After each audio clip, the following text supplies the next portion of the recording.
Hello everyone, welcome to another How Lou Sees It review. Today I am reviewing Combo, a most tempting card game.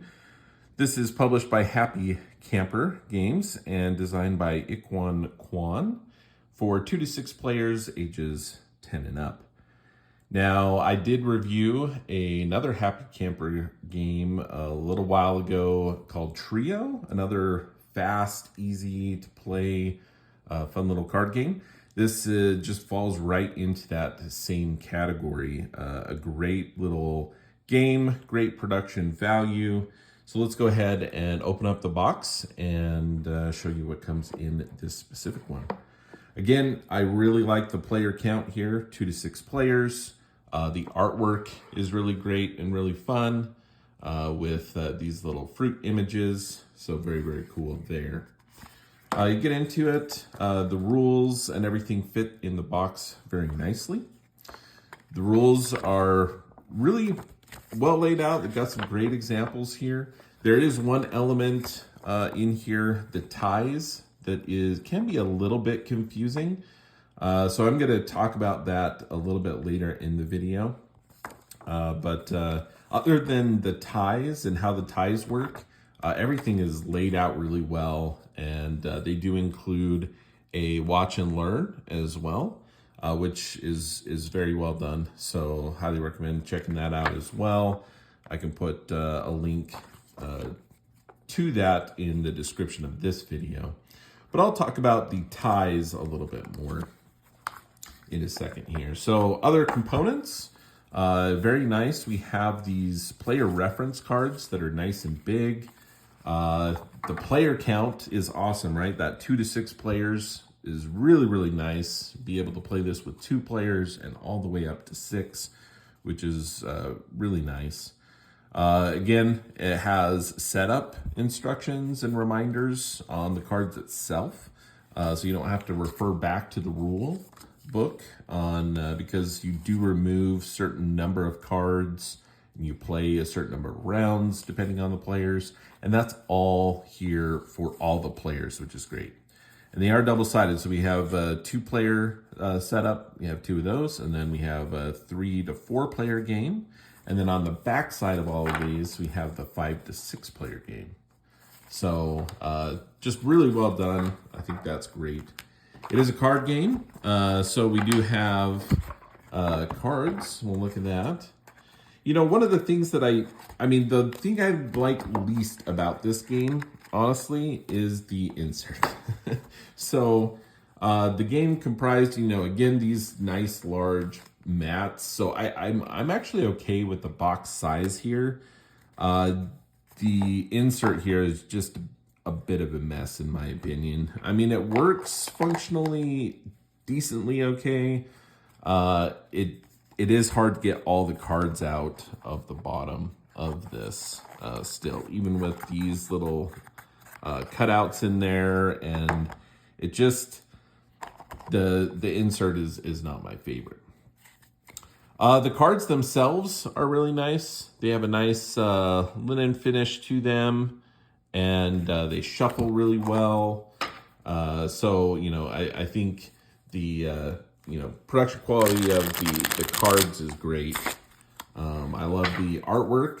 It got great, again, just great looking back of the cards, as well as you look at the fronts here, just very vibrant, very cool. There's kind of these different designs in the background.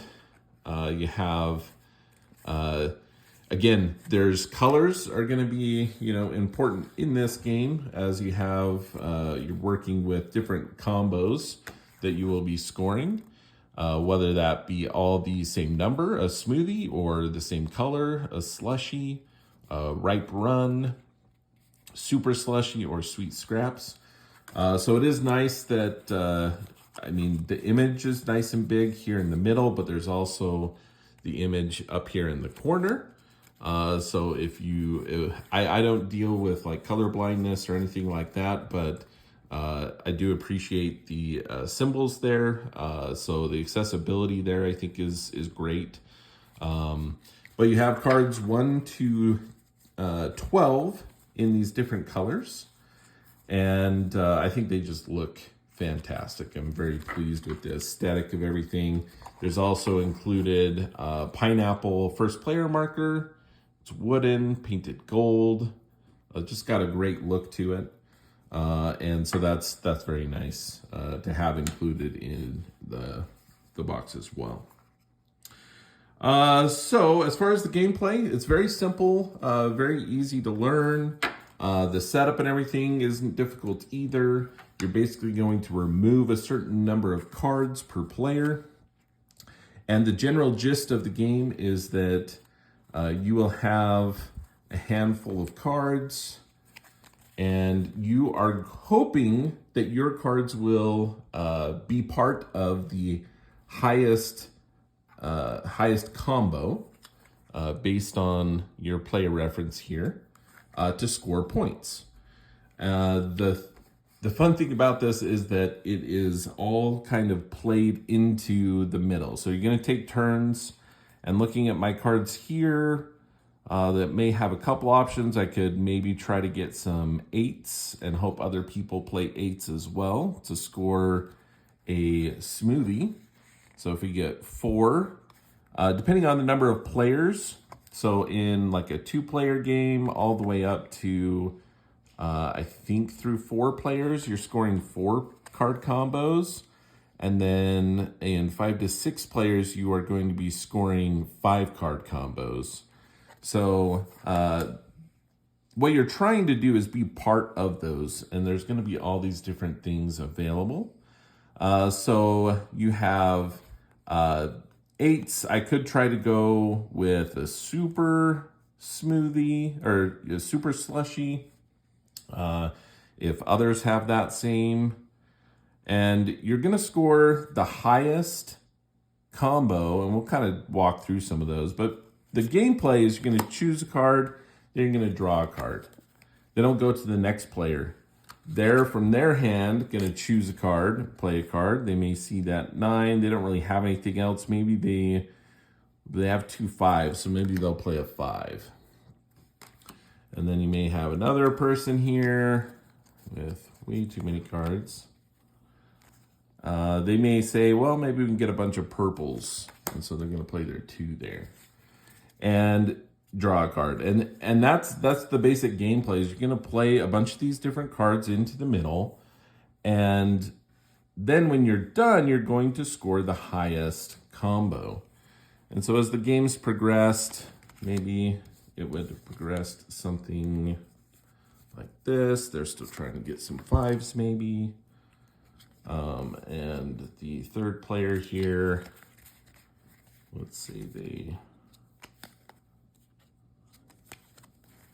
play purple. All right. So then we look at our reference here, and we're going to look at the highest, well, it would be the 3-player, but you're looking at the highest combo, 4-card combo. In this case, it's going to be all the same color, a slushy. We don't have a super slushy, and we do not have a smoothie, but we do have a slushy. And so all of these cards would score points.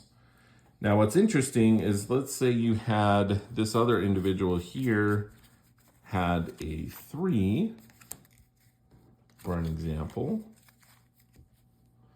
Then what you're looking at is when you're scoring this, the highest is still going to be that slushy, all the same color, but you take the highest ranked hands or combos, right? And so when you're looking at the same color, those are the highest numbered cards. So we would actually be scoring these here. The 2 would be left out because it's the lowest of those 5.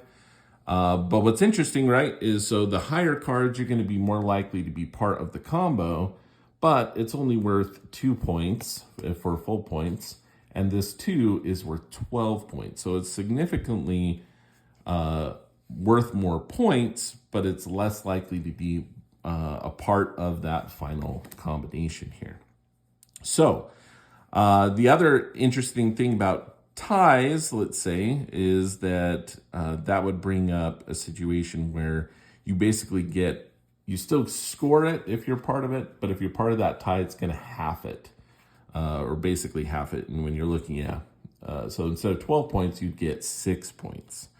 With the mats, scorekeeping is really easy as well, because what you're going to do is you're just going to take the ones that were apart, the ones that weren't would just simply get discarded, and those that scored, you would actually get to place those face down on the left side of your mat for full points.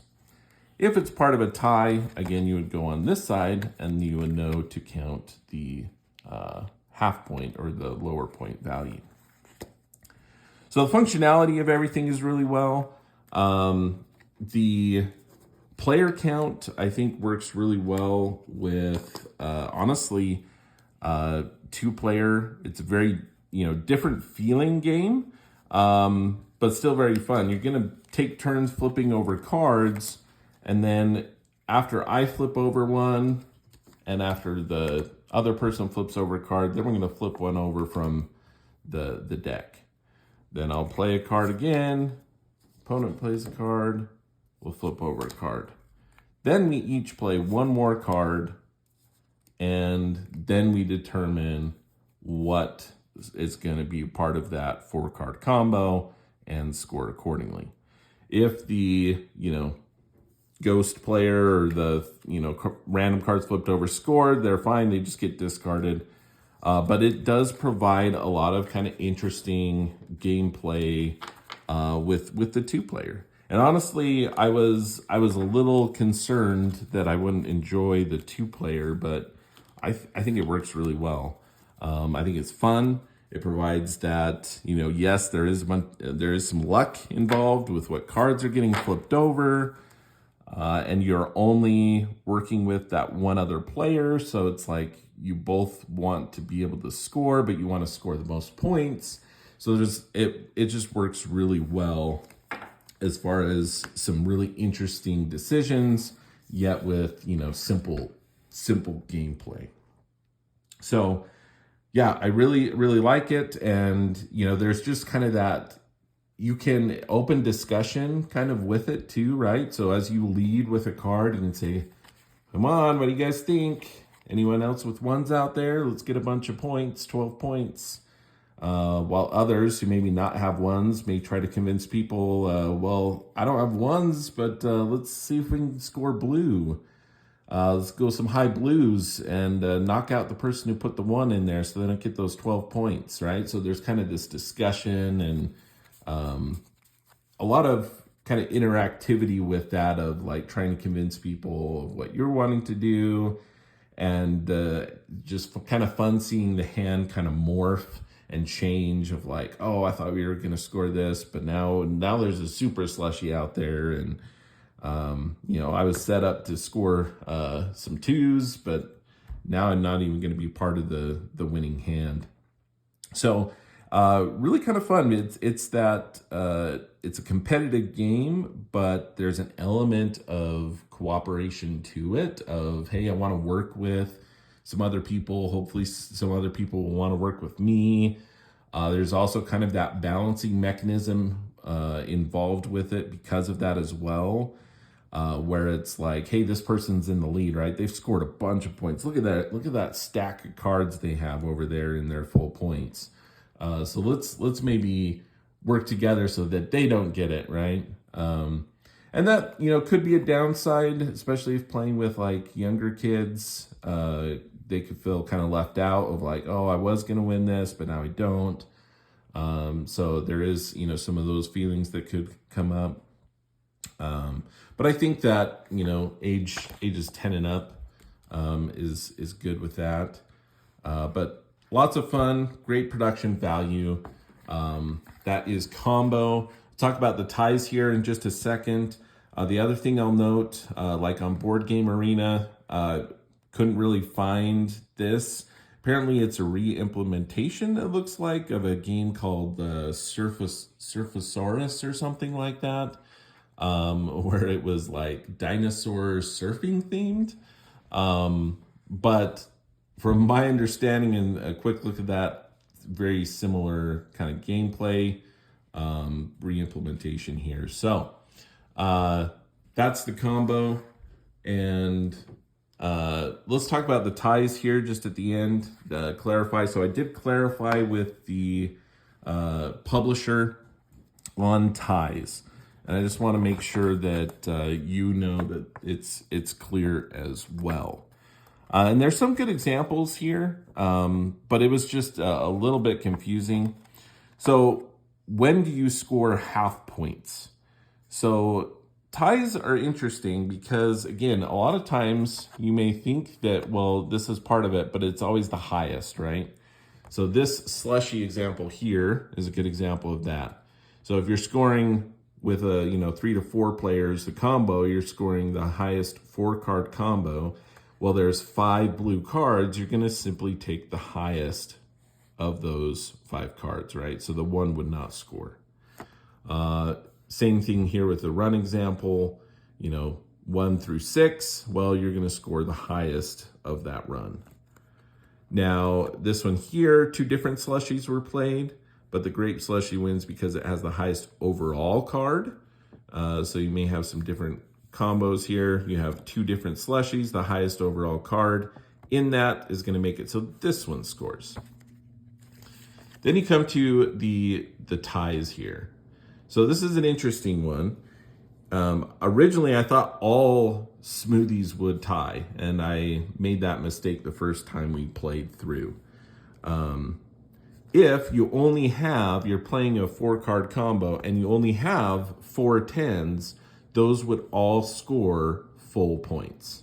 They're not tied. However, let's say you are scoring a 4-card combo, but you have 5 10s.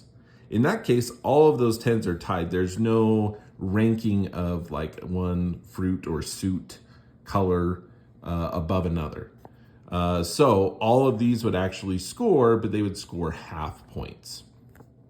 Here's an example of a tie with the run. And that's the biggest distinction there. It was like, okay, so if you have all the same number and it's just enough to score the combo, then it's full points. If there's more than the combo, 4-card or 5-card combo, you have more cards than that, then they would all be tied because there's no way that you would be able to break that tie, if you will. So here's an example of the ripe run. You have a 6, 7, 8, 9. And so you have the 4-card run here of 6, 7, 8, 9. However, you have 3 different 7s. Well, the other cards that are part of that winning hand would score full points, but these here, the 7s, while score, they would score half points. Sweet scraps here is basically you don't meet any of them. There's no run, there's no slushy or smoothie. You're just looking at the highest cards, and you may have a tie there as well. And so you have these ones that are tied are going to be half points, while the others are just going to score full. So there are some great examples in here. Really, the clarification that I needed was really on this one here with the smoothies, understanding that portion. So that being said, again, fantastic game. Really enjoyed this one. And that is how Lou sees it. Thanks for watching. Please consider subscribing to the channel. And if you have any questions, put it in the comments below, and I'll get to that when I get a chance. Thank you very much. See you next time.